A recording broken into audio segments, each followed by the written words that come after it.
पालघर जिल्ह्यातील वाडा तालुक्यातील परळी आश्रमशाळेत तपासणी दरम्यान 3 विद्यार्थ्यांना सिकलसेल आजार असल्याचं आढळून आलं आहे। खांजुडे वेलफेअर ट्रस्ट तसेच भूमिपुत्र संघटना आणि मानवाधिकार मिशनतर्फे सिकलसेल तपासणी शिबिराचे आयोजन करण्यात आले होते।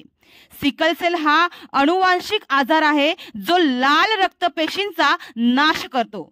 त्यामुळे सिकलसेल आजाराबद्दल जनजागृती करण्यासाठी वाडा तालुक्यातील परळी आश्रमशाळेत या शिबिराचे आयोजन करण्यात आले होते।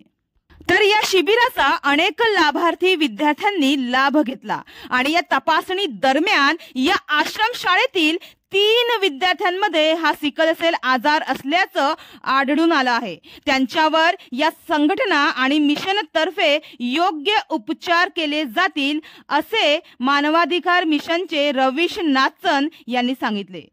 व अशा प्रत्येक आश्रमशाळेत आम्ही सिकलसेल तपासणी शिबिराचे आयोजन करून सिकलसेल आढळून आलेल्या विद्यार्थ्यांवर उपचार करून त्यांचे निदान करणार आहोत असेही त्यांनी यावेळी सांगितले। तर या कार्यक्रमात मानवाधिकार मिशनचे हरबंस सिंग नन्नाळे, रवीश नाचन व संघटनेचे अन्य सदस्य उपस्थित होते।